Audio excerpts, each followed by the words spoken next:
I buried my husband 6 months ago. Yesterday, I saw him alive.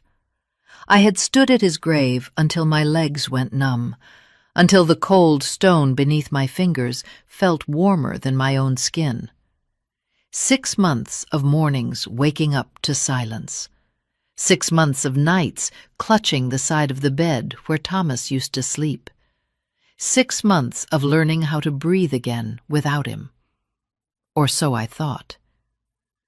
That morning, I went to the grocery store because grief does not excuse an empty refrigerator. I remember standing in the canned goods aisle, staring at rows of beans and soups, thinking how strange it was that life kept moving so normally when mine had stopped. I reached for a jar of tomato sauce, and that was when I heard it. His voice. Not loud, not calling my name, just a familiar sound carried by habit. A soft cough followed by a muttered complaint about prices. The exact same tone I had listened to for 41 years. The sound that used to drift from the kitchen while he read the paper. The sound I had sworn I would never hear again. My hand froze mid-air. I turned slowly, my heart already pounding as if my body knew the truth before my mind could accept it. And there he was, standing 3 shelves down, holding a shopping basket, comparing labels like he always did. Thomas. The same broad shoulders, slightly hunched now with age. The same silver hair that refused to lie flat.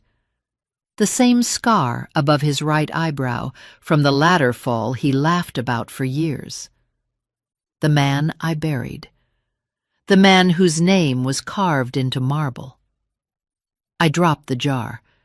It shattered on the floor, red splattering across white tile like something alive.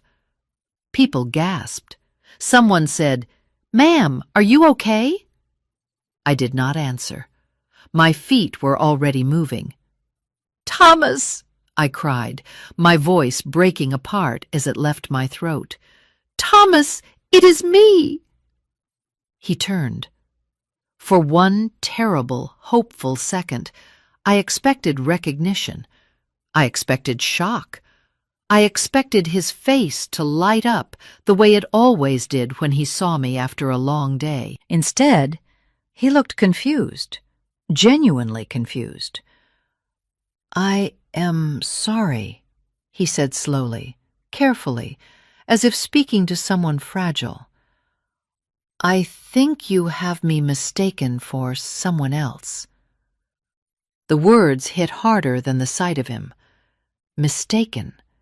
As if 41 years could be mistaken. As if I had not memorized every line of his face in the dark. "No," I whispered, stepping closer. "No, Thomas.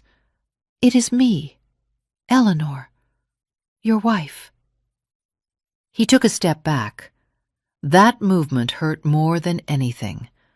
Thomas never stepped away from me, not once, not even during our worst arguments. "My name is Daniel," he said. "Daniel Brooks. I do not know you." His voice was the same, deep, slightly rough, the voice that told me he loved me on quiet nights when words felt too small. I reached for my phone with shaking hands and pulled up a photo from last summer, his last birthday, us sitting on the porch, his arm around my shoulders. I held it up between us. "Look," I said. "Look at this. Do you remember this day? You burned the steaks and blamed the grill." He glanced at the screen. Just for a moment, something flickered in his eyes. A pause too long, a tightening of his jaw. Then he shook his head. "I am sorry," he repeated. "I have never seen that photo before. You must be going through something very difficult." He placed a hand on my shoulder. That touch nearly broke me. It was his hand, the same warmth, the same weight, the same place he always touched when he wanted to calm me down. "Please," he continued gently, "you should sit down. Get some water." I stared at his left hand. "Show me your fingers," I said suddenly. He frowned but lifted his hand. There it was, the crooked pinky, the one he broke at 15 fixing his mother's roof, the one I used to tease him about when we held hands. My stomach dropped. "I have to go now," he said quickly, already turning his card away. "I truly hope you feel better." And just like that, he walked away. I stood there shaking while an employee cleaned the mess at my feet. People avoided my eyes. Someone whispered, "Poor woman." They were wrong. I was not poor. I was terrified. Because as I watched him disappear toward the checkout, one thought screamed louder than my grief ever had. If my husband was alive, then who was buried in his grave? And whatever the answer was, I knew my life was about to break open in ways I could not yet imagine. I should have left the store. I should have gone home, locked the door, and told myself grief had finally broken something inside me. That would have been easier, cleaner. But I did not leave. I watched him from the end of the aisle as he paid for his groceries. He used cash. I noticed that because Thomas always used a card and complained about keeping receipts. This man did not take one. He folded the bills carefully, the same way my husband used to, pressing the edges flat with his thumb. My chest felt tight, every breath shallow. When he pushed the cart toward the exit, my feet moved without asking permission. I followed at a distance, ducking behind displays, pretending to read labels. I felt ridiculous and desperate and completely awake all at once. Outside, the afternoon air hit my face. He loaded his groceries into an old sedan, white paint dulled by age, a dent along the rear door. Not the car Thomas owned. Not the car he loved and polished every weekend. Still, the way he placed the bags inside was unmistakable. Heavy items first, bread on top, eggs last. I memorized the license plate without realizing I was doing it. He pulled out of the parking lot and drove away. I stood there for a few seconds, my hands clenched at my sides, then walked to my car. The one Thomas bought me 2 years before the accident, saying he wanted me to have something safe, something reliable. I followed him. I stayed 3 or 4 car lengths back, close enough not to lose him, far enough not to be noticed. My heart pounded so loudly, I was afraid it would give me away. We passed streets I knew, then turned into neighborhoods I rarely visited. The houses grew smaller, older, more modest. He slowed and turned onto a quiet street lined with trees and low fences. He parked in front of a simple house, painted a pale green, the kind of color meant to feel cheerful. A white picket fence framed a small yard. Wind chimes hung near the porch. He stepped out with the grocery bags. Then the front door opened. A woman appeared, mid-50s, maybe younger than me by a decade. Dark hair pulled back, no makeup, wearing a sweater that looked lived in.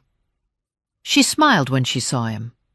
Not a polite smile, a familiar one. She leaned in and kissed his cheek. My vision blurred. She took one of the bags from his hands, speaking to him softly. I could not hear the words, but I recognized the intimacy, the ease, the comfort of shared routines. Then 2 children burst through the doorway, a boy and a girl, around 8 and 10. They ran straight toward him, arms flung wide. "Grandpa!" the girl shouted. "Did you bring the ice cream?" He laughed. That laugh.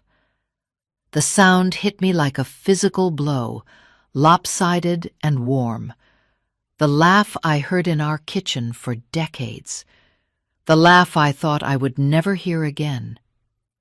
He crouched down, letting them climb onto him, balancing grocery bags with practiced skill. The woman watched, smiling, her hand resting lightly on his back. They all went inside together. The door closed. I sat frozen in my car, parked halfway down the street, my hands gripping the steering wheel. The sun streamed through the windshield, warming my face. Only then did I realize I was crying.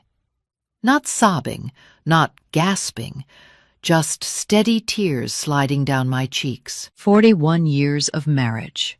6 months of mourning. Nights spent alone, whispering his name into the dark. And he was here, alive, laughing, holding children who were not mine. I took out my phone and began taking pictures. The house, the car, the address number by the door. My hands shook so badly that some photos came out blurred, but a few were clear enough.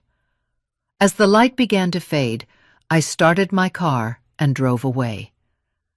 I do not remember the drive home, only sitting in my garage afterward, staring at my phone, zooming in on his face again and again. Every line matched, every shadow. When I finally went inside my empty house, a single question echoed louder than anything else. If Thomas was alive, then who had I buried? I did not sleep that night. I sat at the kitchen table with a single lamp on, the rest of the house swallowed by darkness. My phone lay beside old photo albums, spread open like evidence at a crime scene. I moved between them slowly, deliberately, as if speed might break whatever fragile thread was holding me together. I zoomed in on the photos I had taken that afternoon. His face as he turned toward the house, his profile through the car window. Then I looked down at pictures from our past, our wedding day, his first gray hair, a beach photo from years ago where his shirt rode up slightly. Every detail matched. The scar above his eyebrow from the ladder fall, the small mole near his collarbone he hated because it made him self-conscious, even the slight unevenness in his ears that only I ever noticed. These were not things grief invented. These were facts etched by time. I pressed my fingers to my lips to stop them from trembling. Twins did not share scars. Strangers did not share memories written into flesh. I stood up and paced the house, my footsteps echoing in rooms that suddenly felt unfamiliar. This place was supposed to be my safe space, the home Thomas left me. Now it felt like a stage set built on a lie. At 3:40 in the morning, I stopped pacing and picked up my phone. I called my son. It rang once, twice, 3 times. On the 4th ring, Lucas answered, his voice thick with sleep. "Mom, do you know what time it is? I need you to come over right now," I said. A pause. "Mom, it is the middle of the night. Did something happen?" "Yes," I said. "Something happened." Another pause, longer this time.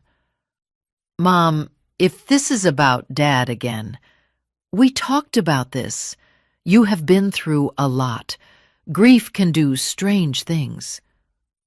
"I saw him yesterday," I said. "I saw your father alive."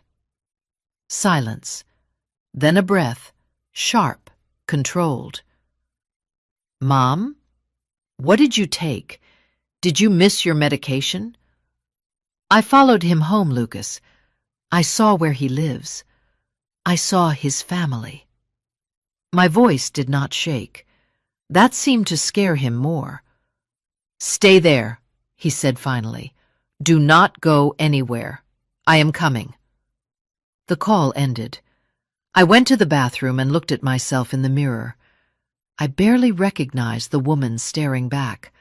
Dark circles under my eyes, hair pulled back without care, a face that looked older than it had 6 months ago. When Lucas arrived 40 minutes later, he did not knock. He let himself in, just like he used to when he was a teenager. He found me back at the kitchen table, surrounded by photos. "Mom," he said softly, "what is going on?" I handed him my phone first. I did not speak. I watched his face as he scrolled. At first there was confusion, then disbelief, then something else. Fear. He swallowed hard and handed the phone back. "He looks like Dad," he said carefully. "But people resemble each other. It happens." "Did you see his hand?" I asked. "The finger." Lucas rubbed his face. "Mom, we buried Dad. You were there. I was there. Everyone was there. A closed casket," I said quietly. He looked away. "They said it was better that way," he replied. "The accident was bad. Did you see his body, Lucas?" His jaw tightened. "No, neither did I." The room felt suddenly very small. "I want to go back there," I said, standing. "I want you to come with me." "Mom, this is not healthy. Are you coming, or am I going alone?" He hesitated, long enough for the truth to begin cracking through the surface. "Fine," he said finally. "We will go. So you can see that it is not him. So you can let this go." We left in silence. As we turned onto the quiet street with the pale green house, my heart began to race again. "That is the one," I said. Lucas parked a short distance away. We sat there, watching. After a few minutes, the front door opened. The man stepped out. Lucas leaned forward. The color drained from his face. He stared, unmoving, as the man walked to the car and drove past us. When I looked at my son, tears were streaming down his cheeks. "Mom," he whispered. In that moment, before he said another word, I knew.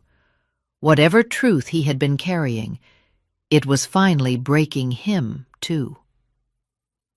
Lucas did not start the car. He sat there gripping the steering wheel, his forehead resting against it, his shoulders shaking. I had seen my son cry before, when his first marriage failed, when his dog died, but never like this. This was not grief. This was collapse. "Mom," he said finally, his voice hoarse, "I am so sorry." Those words landed with terrifying clarity. Sorry meant guilt. Sorry meant knowledge. Sorry meant this was never just in my head. "Tell me," I said. My voice sounded distant even to myself. "Tell me, right now." He lifted his head and looked at me. His eyes were red, raw, filled with something I had never seen in them before. Shame. Dad did not die in that accident. The words hung between us, heavy and final. I did not scream. I did not gasp. Some part of me had already crossed into a place where shock could no longer reach. I simply nodded once. Go on. He took a deep breath, as if preparing to dive underwater. He had another family, Mom. For a long time. Over 20 years. That woman you saw, Claudia? He lived with her part of the time. He said it started as a mistake. Then it just never ended. I stared straight ahead at the empty street. How long did you know? About 3 years, Lucas admitted. I found out by accident. I was helping him with paperwork from the marina supply business. I saw duplicate bills, utilities, insurance, 2 households. The marina supply business, the job that kept him traveling constantly, the job I had defended to friends when they said he was gone too much. And you said nothing? He wiped his face with his sleeve. He begged me not to tell you. He said it would destroy you. He said if you found out, you would take half of everything, the business, the house, everything he built. Everything we built, I corrected. Lucas nodded miserably. 6 months ago, he came to me with a plan.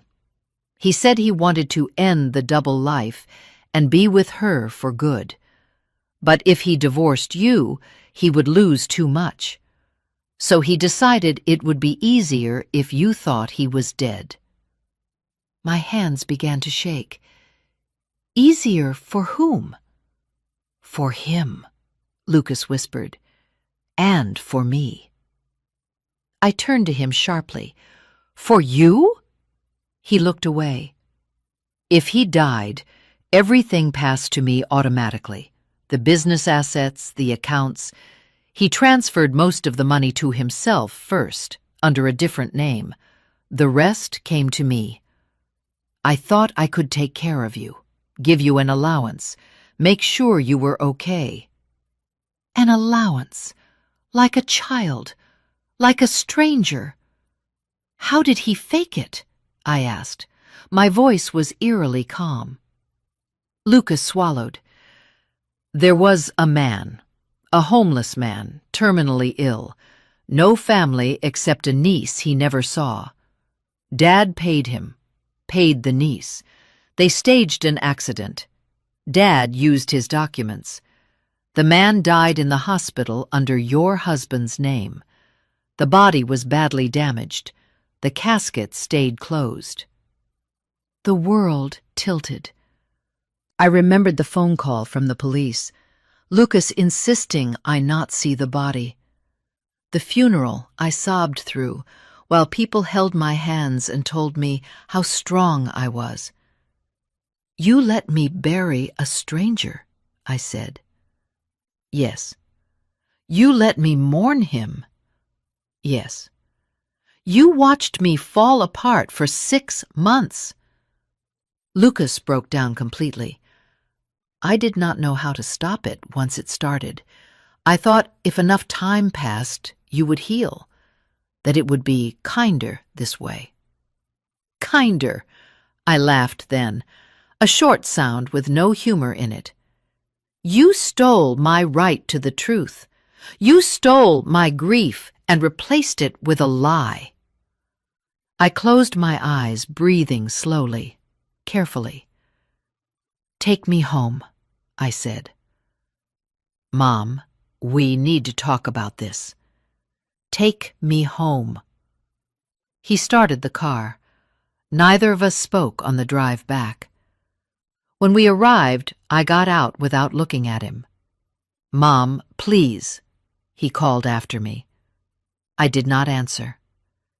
Inside my house, I sat on the edge of the bed and looked around at the life I thought I had lived. 41 years of loyalty, of compromise, of believing in the man beside me. It had all been a performance.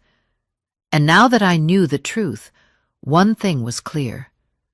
I was done being the woman who cried in silence. Whatever came next, it would not be forgiveness. It would be reckoning. For 3 days, I did nothing. I did not call Lucas back. I did not answer his messages. I watched him pull into my driveway twice from the upstairs window and leave again when I did not open the door. I let the phone ring until it stopped, then ring again. 41 years of loyalty had trained me to always respond, to always fix things. This time, I chose silence. Not the silence of fear, the silence of calculation. I slept little, but I was no longer pacing or crying. Something inside me had shifted. Grief had burned itself out, leaving behind a cold, steady clarity. I replayed everything Lucas had told me, not as a wife or a mother, but as a witness. Fake death, stolen identity, hidden assets, forged signatures, a purchased body. This was not betrayal. This was a crime. On the fourth morning, I woke up before dawn and knew exactly what I was going to do. I took a long shower, letting the hot water ground me. I dressed carefully, choosing clothes that made me feel like myself again, not the widow everyone pitied. When I looked in the mirror, I saw someone older, yes, but sharper, awake. I was done crying. Now I was thinking. I drove downtown to a building I had passed 100 times and never noticed. 3rd floor, frosted glass door, a simple sign with black letters, Private Investigations. The man behind the desk was in his 60s, thinning hair, sharp eyes. He looked up when I entered and studied me without speaking. "I need to find someone," I said, sitting down without waiting to be invited. He leaned back. "Is he missing or hiding?" "Hiding," I replied. "And legally dead." That got his attention. I told him everything, not the emotions, not the years of marriage, but the facts. The accident, the closed casket, the new name, the house, the children calling him Grandpa. I showed him the photos I had taken. He listened without interrupting. When I finished, he nodded slowly. "If what you are saying is true, this goes beyond cheating. This is identity fraud and financial deception. It will take time. It will cost money." "I can pay," I said. "I want proof. Bank records, property records, fake documents, everything." He named a number. I did not flinch. I wrote the check. "I want the truth documented," I said, "not suspected, proven." He smiled faintly. "I can do that." Over the next week, I watched from the edges of my own life. I returned to the street with a pale green house at different hours, wearing hats and sunglasses, sitting in my car like a stranger. I learned his schedule. He left every morning at the same time. He returned in the evening. Weekends were for the children, Sundays for church. A good man, the neighbors would have said. I learned the name he used, the work he did now, the modest life he pretended was new. I watched the woman touch his arm the way I used to. I watched him smile with the ease of someone who believed his past was buried. It was not. The investigator called me 7 days later. "I have enough for a full report," he said. "You should come in." The folder he handed me was thick, heavy, real. Fake birth certificate, issued years after my husband was supposedly born. Bank accounts opened under the false name, with nearly $2 million transferred before the accident. Utility bills and tax records tying him to 2 households for over 2 decades. And then the last page. Phone records, multiple calls, regular, long, between my husband and my son. Before the accident, after the funeral. During the months I thought I was alone. Lucas had not just known, he had stayed involved. I closed the folder slowly. "Thank you," I said. As I walked out of that office, something settled inside me. This was no longer about rage or revenge. It was about dignity, about truth, about refusing to be erased quietly. They thought I would mourn forever. They thought my silence meant weakness. They were wrong. The storm had not passed. It had only just begun. I did not confront Lucas right away. That was the hardest part. Every instinct in me wanted to scream, to throw the evidence on the table and demand answers. But anger rushes, strategy waits. And for the first time in my life, I chose patience over emotion. I took the folder home and read every page slowly. Bank transfers, dates, amounts, accounts opened under a name that did not exist, documents signed while my husband was supposedly dead. Everything was neat, organized, planned. This had never been a panic decision. It had been calculated. I made an appointment with an attorney the next morning, not the kind who handled wills or real estate. I needed someone who understood fraud, financial crimes, identity theft. She was direct, sharp, no wasted words. "What you are describing is a criminal conspiracy," she said after reviewing the documents. "Your husband committed identity fraud and financial theft. Your son aided and benefited. You are entitled to restitution, and there is strong ground for criminal charges." I felt a strange calm listening to her. "What do you need from me?" I asked. "A confession would help," she replied, "especially from your son. We also need proof of asset transfers and forged authorizations. If we have that, the case is airtight." I already knew where those documents would be. Lucas kept an office at the main supply warehouse. He had once given me a spare key years ago for emergencies. I had never used it, until now. But first, I needed him to talk. I called him that afternoon. "Mom," he answered immediately. "Are you okay? I have been so worried." "I am tired," I said, letting my voice soften. "I do not want to fight anymore. I just need to understand everything so I can move forward." There was relief in his breath. "Of course, Mom. Anything you want to know." "Let us have lunch tomorrow," I said. "Somewhere quiet." He agreed without hesitation. That night, I placed a small recorder in my purse. I practiced keeping my hands still. I rehearsed my questions until they sounded like curiosity instead of accusation. At lunch, I listened. I let him talk. I asked when the plan started, how the money was moved, who signed what, where the proceeds from the sales had gone. Each answer came easily to him now, unguarded, confident that I was still his mother, still safe. He did not notice the recorder. He did not notice that every word was sealing his fate. While we ate, my attorney and the investigator were already at work.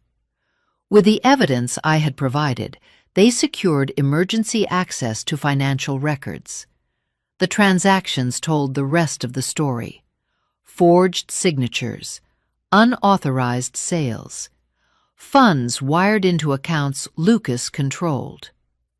By the time lunch ended, the trap was closed. That afternoon, my attorney filed the complaint with the district attorney. Fraud, forgery, financial exploitation, identity theft. 2 hours later, she called me. The case has been accepted. Warrants are being prepared. I sat alone in my living room when the call ended. The house was quiet. No music, no television, just the ticking clock on the wall. I thought of the woman I had been 6 months ago, crying into an empty pillow, begging a dead man to come back. That woman would not have survived this moment. But I was no longer her. I did not feel joy or triumph. I felt resolved. The truth was no longer mine alone. Soon, it would belong to the law. The first call came at dawn. It was not Lucas. It was my attorney. "They have issued the warrants," she said. "Your son was taken into custody early this morning. No resistance." I closed my eyes and let the words settle. Somewhere across the city, Lucas was being handcuffed, read his rights, led into a car in front of neighbors who once admired him. The weight of that did not feel like victory. It felt like inevitability. An hour later, my phone began to ring. Lucas, over and over. I did not answer. Then a message from his wife, short, shaking. "What did you do?" I set the phone face down and made coffee. By noon, the news had spread through the family. Cousins, old friends, people who had stood beside me at the funeral, who had hugged me and said I was strong. Now they were calling to ask questions they did not want answered. I ignored them all. At 2 in the afternoon, my attorney called again. "There is something else," she said. "The identity he is using, Daniel Brooks. It is being formally invalidated. The accounts under that name have been frozen. He has nowhere to hide." That was the moment I knew I needed to see him. Not to argue, not to explain, but to end it. I drove back to the quiet street with the pale green house. I parked directly in front this time. I did not hide. I did not watch from a distance. I walked to the door and rang the bell. It was the woman who opened it, Claudia. She looked at me with cautious politeness, the kind reserved for strangers. "Can I help you?" "I am here to see Daniel," I said. "It is urgent." She hesitated, then nodded. "He is in the backyard." She stepped aside. He was standing near the fence, tools in his hands, sleeves rolled up. For a second, he did not see me. Then he turned. The recognition was immediate. "Eleanor," he whispered. I held out the envelope. "These are legal documents," I said calmly. "You need to read them." His hands trembled as he took the papers. His eyes moved quickly across the page. I watched the color drain from his face. "What is this?" he asked. "What did you do?" "I did nothing," I replied. "I told the truth." He looked past me toward the house. "Does she know?" I raised my voice just enough. "She knows now." Claudia appeared behind him, confusion on her face. "Know what?" He did not answer. "I am his wife," I said. "His legal wife. We were married for over 40 years. The man you know as Daniel does not exist." The silence that followed was unbearable. Claudia stared at him. "Is this true?" He closed his eyes. She stepped back, as if the ground had shifted beneath her feet. "You said you were widowed," she whispered. "You said you had no one." "I had someone," I said. "Me." He fell to his knees on the concrete. "Eleanor, please, I can explain." "No," I said. "You have explained enough. You chose deception. You chose theft. You chose to erase me. Sirens wailed faintly in the distance. "They are coming," he said hoarsely. "Yes." I turned to leave. "Eleanor," he called after me, "for the years we shared, for what we were." I stopped, but I did not turn around. "What we were was real to me," I said. "That is why you will never understand what you destroyed." I walked away as the sound of approaching sirens grew louder. I did not look back when the police pulled up. I did not watch them lead him away. Daylight had finally reached the truth, and nothing built on lies survives the light. Thomas died 3 weeks later, not in the dramatic way people imagine, not in a courtroom or in handcuffs. He suffered a heart attack in the holding facility while awaiting formal charges. The call came early in the morning, calm and procedural, as if informing me of a missed appointment. "He passed at 5:20 a.m., the voice said. "You are listed as next of kin." For a long moment, I said nothing. I did not feel relief. I did not feel sorrow. What I felt was distance, as if the man they were describing no longer belonged to my life in any meaningful way. "Cremate him," I said finally. "Scatter the ashes at sea. No service." There was a pause. "Are you certain?" "Yes." He had already taken enough from me. He was not taking one more performance. The legal process moved forward without him. The invalid identity was erased. The accounts were returned to their rightful status. The assets that had been hidden, sold, or transferred under false authority were recovered and redistributed by the court. What was stolen came back to where it belonged. Lucas accepted a plea deal. He was sentenced to prison time for financial fraud and forgery. Not a lifetime, but long enough to understand the cost of his choices. We spoke once after the sentencing. It was not forgiveness, it was clarity. "I love you," I told him, "but love does not erase consequences." He nodded. For the first time, he did not argue. Months passed. The house felt different, lighter. I redecorated not to erase memories, but to claim space. I returned to the hobbies I had abandoned years ago. I traveled with friends. I laughed without guilt. I slept through the night. Grief had not destroyed me. Silence had. And truth had saved me. One afternoon, I visited the cemetery where a stranger lay beneath my husband's name. I stood there briefly, not to mourn, but to close the door on the woman I used to be. That grave did not hold my husband. It held my innocence. I left without looking back. Today, my life is quieter. Smaller in some ways, stronger in all the ways that matter. I no longer confuse loyalty with self-erasure. I no longer believe love requires silence. I learned that dignity is not granted by marriage or blood. It is claimed the moment you refuse to be lied to any longer.